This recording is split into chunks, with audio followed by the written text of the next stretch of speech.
तो चलिए दोस्तों, आज हम पढ़ेंगे chapter 7 directing from business studies. ये मैनेजमेंट का सबसे ह्यूमन टच वाला फंक्शन है। जी हाँ, जहाँ प्लानिंग और ऑर्गेनाइजिंग का रियल एक्शन शुरू होता है। Ready, let's begin. तो चलिए दोस्तों, 8 मिनट सीरीज में आपका स्वागत है। यूट्यूब पर सबसे तेज सबसे फास्ट 4 मिनट में आपका बिजनेस स्टडीज का चैप्टर खत्म हो जाएगा। जी हाँ, हमारे साथ बने रहे विद फुल कंसेप्चुअल क्लैरिटी के साथ। आपकी बिजनेस स्टडीज की तैयारी हमारी जिम्मेदारी। जी हाँ, आपके भाई मोहम्मद कैफ की जिम्मेदारी। तो चलिए दोस्तों, बिना टाइम वेस्ट के स्टार्ट करते हैं। What is directing? डायरेक्टिंग क्या है? डायरेक्टिंग का मतलब क्या होता है?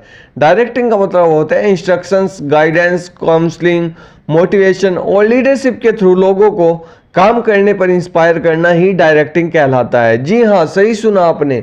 डायरेक्टिंग मतलब लोगों को इंस्ट्रक्शन देना, गाइडेंस देना, काउंसलिंग, मोटिवेशन, लीडरशिप के थ्रू लोगों से काम करवाने की कला को ही क्या कहते हैं? डायरेक्टिंग। सिंपल शब्दों में कहूं तो बॉस से ऑर्डर्स मिलने तक मोटिवेशन और प्रॉपर कम्युनिकेशन का ब्लेंड, यही है डायरेक्टिंग। जी हाँ, आपने सही सुना। सिंपल शब्दों में बॉस से ऑर्डर्स, मोटिवेशन और प्रॉपर कम्युनिकेशन का ब्लेंड ही डायरेक्टिंग है।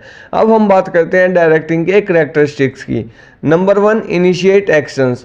प्लान सिर्फ तभी काम में आते हैं जब डायरेक्शन मिलता है। जी हाँ, सही सुना आपने। प्लान तभी काम में आते हैं जब डायरेक्शन मिलता है। Number 2, all pervasive. हर लेवल पर मैनेजर से फंक्शन परफॉर्म करते हैं, तो इसलिए पर वैसे है, यानी कि सबके लिए जरूरी है। Number 3, continuous process. Business life तक ये चलता रहता है। डायरेक्टिंग का प्रोसेस एक बार हो गया, 2 बार, 3 बार, ऐसे ही चलता रहता है। Number 4, flows from top to bottom. Superior से सबॉर्डिनेट डायरेक्शन फ्लो होती है, यानी कि ऊपर से जो ऑर्डर आते हैं, मोटिवेशन आती है, लीडरशिप की कमान आती है, उसे ही कहते हैं डायरेक्टिंग। अब हम बात करते हैं इंपॉर्टेंस ऑफ डायरेक्टिंग की। इंपॉर्टेंस ऑफ डायरेक्टिंग में नंबर 1, इनिशिएट एक्शन। जब सुपरवाइजर क्लियर इंस्ट्रक्शन देता है, टास्क शुरू हो जाते हैं, तो उसे इनिशिएट एक्शन कहते हैं। जैसे कि काम शुरू हो गया, ऊपर से इंस्ट्रक्शन आ गई, अब तो काम शुरू होगा, तो इसे बोलते हैं initiate action. Number 2, integrate employ effort. Team work आता है जब सब लोग एक डायरेक्शन में काम करते हैं। बॉस ने कहा ये करना है, मतलब इंटीग्रेट एम्प्लॉय एफर्ट, तो सभी एम्प्लॉयज काम को करेंगे। Number 3, guides employees to realise potential. यानी कि मोटिवेशन से एफिशिएंसी और टैलेंट फ्लोरिश होते हैं। यानी कि गाइड जब करते हैं एम्प्लॉयज को, तो उनका पोटेंशियल बढ़ता है, टीम वर्क में काम करते हैं। Facilitate changes. Number 4, facilitate changes. Effective communication और गाइडेंस से रेजिस्टेंस कम होता है और काम जल्दी होता है, डायरेक्शन मिली होती है जब। Number 5, brings stability and balance. Harmony बनी रहती है अक्रॉस डिपार्टमेंट, कोई भी कॉन्फ्लिक्ट नहीं होता, सबको पता है सबको क्या करना है, सब कोऑर्डिनेशन के साथ यानी कि मिलजुल कर काम करते हैं, मतलब कोई डिस्प्यूट वगैरह नहीं होता, सब काम लीडरशिप, मोटिवेशन और उससे चलता रहता है, यानी कि कोई भी समस्या या प्रॉब्लम नहीं होती, क्योंकि सभी को एक डायरेक्शन का काम मिला हुआ है, सभी अपना अपना काम कर रहे हैं, तो डिस्प्यूट होने का मतलब बनता ही नहीं है। जी हाँ, सही सुना आपने। ये थे इसके इम्पोर्टेंस। अब हम बात करते हैं प्रिंसिपल ऑफ डायरेक्टिंग की। Practical tips to make direction effective, यानी कि number 1, maximum individual contribution. Each person अपना बेस्ट दे सकता है। जी हाँ, हर आदमी अपना बेस्ट दे सकता है। Number 2, harmony of objectives. Personal और ऑर्गेनाइजेशन गोल अलाइंड होने चाहिए, यानी कि ये नहीं कि अपने गोल को ज़्यादा महत्व दे, पर्सनल और ऑर्गेनाइजेशन गोल अलाइंड होने चाहिए। Number 3, unity of command. एक एम्प्लॉय सिर्फ एक बॉस से इंस्ट्रक्शंस ले, अलग अलग बॉस से इंस्ट्रक्शंस ना ले।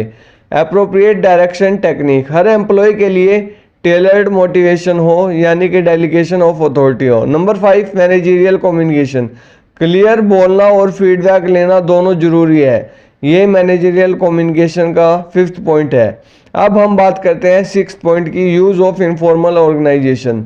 इनफॉर्मल ग्रुप्स को भी बढ़ावा देना, चैनलाइज करो, ताकि इनफॉर्मल ग्रुप्स को बेटर टीम वर्क करने में हेल्पफुल माना जाता है। Number 7, leadership. इंस्पायरिंग लीडर्स होने चाहिए जो बेटर परफॉर्मेंस के लिए मोटिवेट करें एम्प्लॉयज़ को। Number 8, follow through.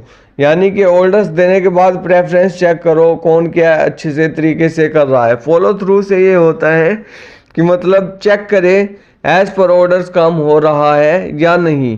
या ऑर्गेनाइजेशन में एम्प्लॉयज कहीं ना कहीं भटक गए हैं। अब हम बात करते हैं एलिमेंट्स ऑफ डायरेक्टिंग की। नंबर 1 सुपरविजन, यानी कि डायरेक्ट ओवरसाइट करना और एंश्योर करेक्ट टास्क एग्जीक्यूशन, यानी कि सुपरविजन देना मतलब कि सही तरह से काम हो रहा है कि नहीं, अच्छे तरह से देखना। Motivation, financial and non financial incentive से एफिशिएंसी बढ़ती है और उनको डिज़ाइन करें एम्प्लॉयज़ के लिए। जो अच्छा काम करेगा उसके लिए अच्छे इंसेंटिव तैयार किए जाते हैं।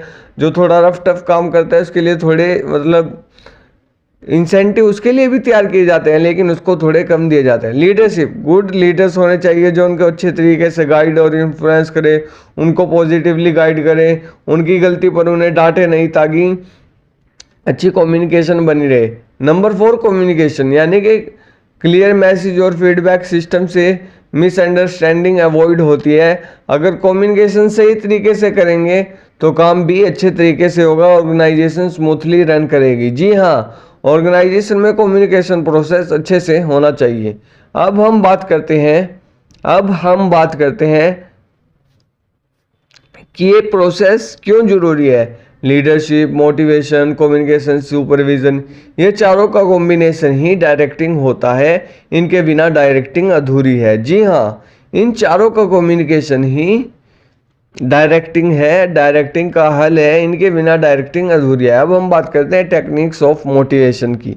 टेक्निक्स ऑफ मोटिवेशन में आ जाती हैं 2, फाइनेंशियल इंसेंटिव्स और नॉन फाइनेंशियल इंसेंटिव्स।